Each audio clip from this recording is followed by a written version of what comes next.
Un encuentro con su palabra, porque secase la hierba, marchitase la flor, mas la palabra de Dios permanece para siempre.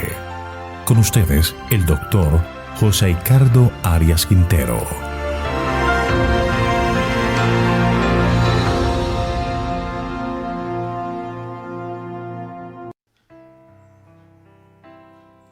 Vamos a estudiar Jeremías capítulo 21. Vamos a orar para pedir la bendición de Dios. Oremos. Querido Señor, en este momento te agradecemos por tus maravillosas bondades. Gracias, Señor, porque sabemos que podemos confiar en ti y tú eres la respuesta a nuestras inquietudes.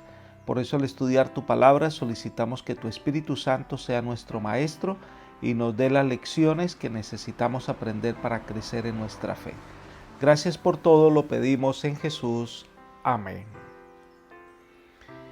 El capítulo 21 de Jeremías ocurre en el reinado de Sedequías. Debemos recordar que el libro de Jeremías no sigue una secuencia cronológica. Ahora pasa a describir la actitud de Sedequías, el rey que vivió el último sitio de Nabucodonosor a Jerusalén, que fue alrededor del año 588 a.C.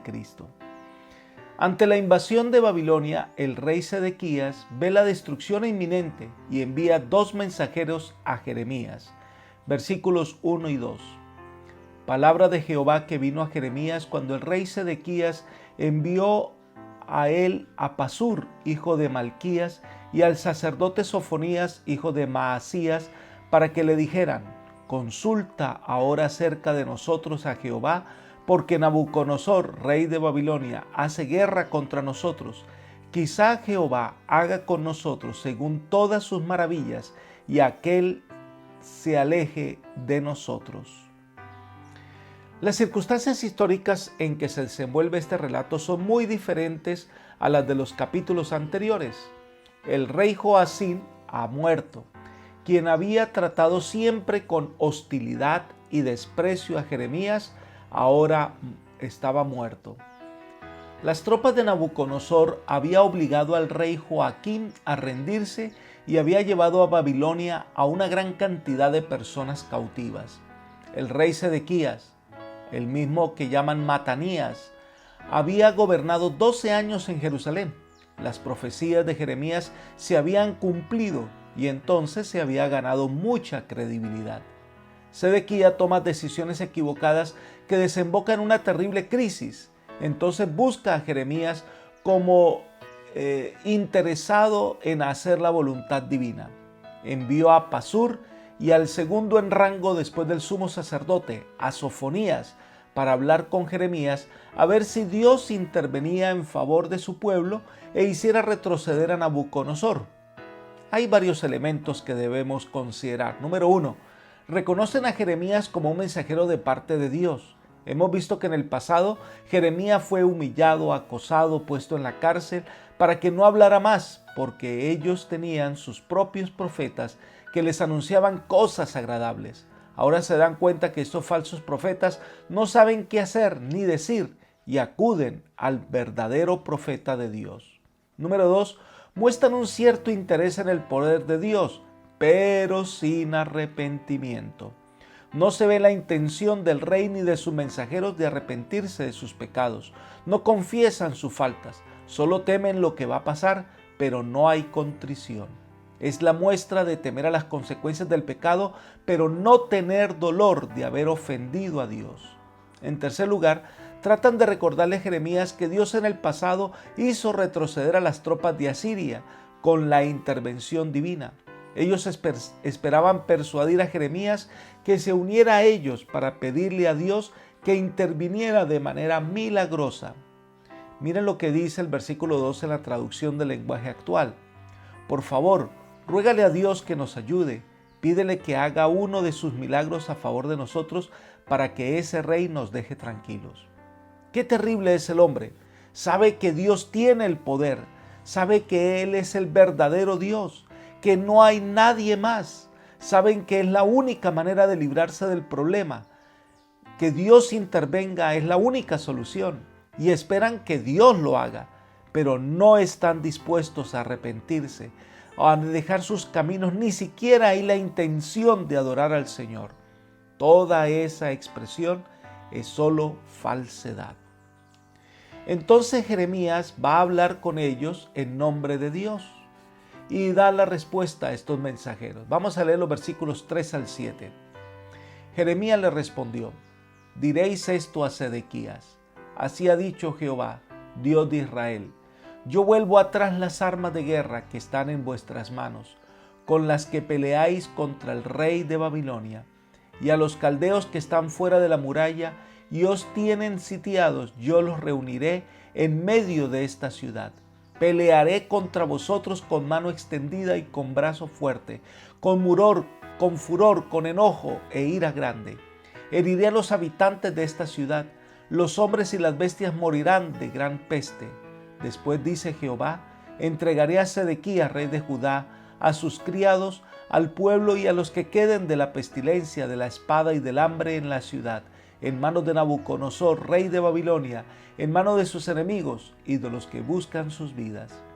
Él los herirá a filo de espada, no los perdonará, ni tendrá piedad de ellos, ni mostrará por ellos compasión. Dios tenía otro plan y se lo comunicó a Jeremías. Entonces Jeremías le responde a Pashur y a Sofonías: los planes de los hombres son unos, pero los planes de Dios son otros. El rey creía que podía fácilmente convencer a Jeremías porque sabía que Jeremías amaba a este pueblo. Pero una cosa es amar y otra cosa es la justicia. Yo puedo amar a mi hijo, puedo amarlo con todo el corazón, pero cuando él hace algo malo, él debe recibir una corrección, y lo que está mal, está mal. La relatividad no es asunto que tenga que ver con Dios. Lo bueno es bueno y lo malo es malo. Por eso Jeremías les dice: ustedes no esperen que Dios ahora venga a hacerles un favor, por el contrario, Él va a pelear contra ustedes. Por eso ahora están rodeados por el ejército de Babilonia. Esto es un tremendo contraste con la historia del pasado. Cuando el pueblo de Israel se dejaba guiar por Dios, Dios era el que hacía frente a los enemigos y los vencía. Pero ahora ellos habían rechazado a Dios. Ahora el mismo Dios estaba contra ellos. Entonces les dice que habrá pestilencia, hambre y muerte por todas partes de la nación debido al cruel sitio en que estaban sometidos. Y que el rey Sedequías, con su familia y sus oficiales y con todos los que sobrevivieron a la peste, a la guerra y al hambre, serán llevados como cautivos, encadenados a Babilonia. Terrible es la consecuencia de su pecado. Sin embargo, estoy seguro que si estos hombres hubiesen venido a hablar de un verdadero arrepentimiento, un verdadero reconocimiento del pecado, un deseo sincero de hacer diferente las cosas, Dios hubiese escuchado y las cosas hubiesen cambiado. Pero este pueblo en nada quería arrepentirse de sus pecados. Es que a veces queremos disfrutar de las bendiciones de Dios, pero no hacer un compromiso con Dios. Y esto, por supuesto, trae consecuencias terribles. Y las vemos reflejadas en las últimas palabras del versículo 7, donde Dios dice que no los perdonará, ni tendrá piedad de ellos, ni mostrará por ellos compasión. Cuando el enemigo de las almas, que es el padre de mentira y engaño, atrapa a su presa, él no ejerce compasión. Hay un dicho que dice: mal paga el diablo a quien bien le sirve. Si nosotros dejamos atrás al Dios que es amor, compasión, lleno de misericordia, pues quedamos a merced del rey de la muerte y de la destrucción. Nunca cometamos el error de abandonar al Señor para seguir tras las ilusiones que nos puede ofrecer el mundo. Estar al lado del Señor es mejor que cualquier cosa. Dios es la única solución para evitar un derramamiento de sangre innecesario. Y como el pueblo de Israel no se quiere arrepentir, entonces Dios le brinda una solución. Versículos 8 al 10. Rendirse a Babilonia.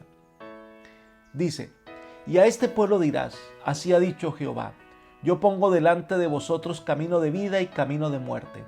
El que quede en esta ciudad morirá por la espada, el hambre o la peste, pero el que salga y se pase a los caldeos que os tienen sitiados vivirá, y su vida le será por botín, porque mi rostro he puesto contra esta ciudad para mal y no para bien.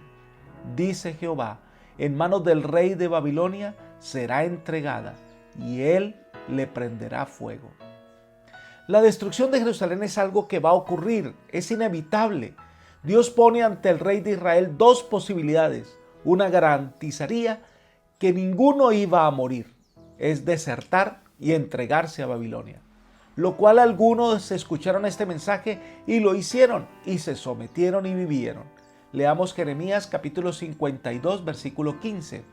E hizo transportar Nabuzaradán, capitán de la guardia, a los pobres del pueblo y a toda la otra gente del pueblo que había quedado en la ciudad, a los desertores que se habían pasado al rey de Babilonia y a todo el resto de la multitud del pueblo. Esta era la vía que le iba a garantizar a ellos que no iban a morir a la espada de Nabucodonosor. La otra vía es el camino de muerte. Si se enfrentaran contra Nabucodonosor, pues van a morir a espada, hambre y pestilencia.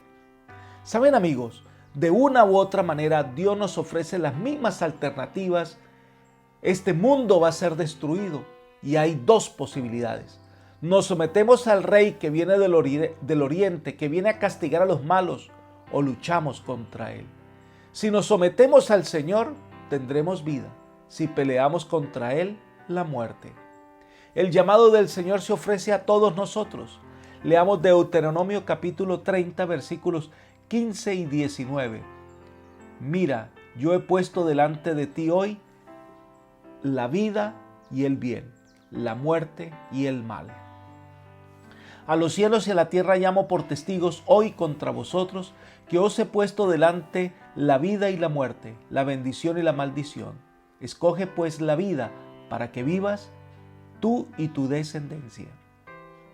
Dios no quiere la destrucción, pero la vida y la muerte están delante de ti. La decisión es tuya. O haces lo que el Señor te pide que hagas, o eliges el camino de la destrucción. Dios no quiere tu muerte eterna, quiere que vivas, pero la decisión es tuya. Entonces viene la amonestación de Dios al rey y a los dirigentes de Israel. Volvamos a Jeremías capítulo 21 y ahora leamos los versículos 11 al 14. Y a la casa del rey de Judá dirás, oíd palabras de Jehová, casa de David, esto dice Jehová, haced de mañana justicia y librad al oprimido de mano del opresor, para que mi ira no salga como un fuego que se enciende y no hay quien lo apague, a causa de la maldad de vuestras obras. Yo estoy contra ti, moradores del valle y de la piedra de la llanura, dice Jehová. Lo que decís, ¿quién subirá contra nosotros? ¿Quién entrará en nuestros refugios? Yo os castigaré conforme al fruto de vuestras obras, dice Jehová, y haré encender fuego en su bosque y consumirá todos sus alrededores. Si realmente ellos querían que Dios volviera su rostro a Jerusalén favorablemente, pues debían dar frutos de arrepentimiento, tratando con justicia al pobre, atendiendo sus necesidades, frutos de un verdadero deseo de corregir su conducta, ya que el olvido a los mandatos divinos se refleja en la manera en que trata al prójimo. Pero el Señor les advierte que su orgullo, su prepotencia no les servirá de nada. Creían que su ciudad estaba en el lugar privilegiado, con unos grandes muros que nada podía hacerles daño, pero ocurrió todo lo contrario. Fue completamente devastada. A veces tomamos el camino equivocado, confiando en nuestras propias defensas. A veces levantamos muros con nuestras manos, creyendo que estamos seguros y que nada nos pasará, y escuchamos vez tras vez la voz del Señor y no queremos atender, porque creemos que eso no es con nosotros, que nunca nos va a pasar nada. Pero la realidad es que nuestra seguridad propia es como un castillo de arena que cuando viene la tempestad cae rápidamente.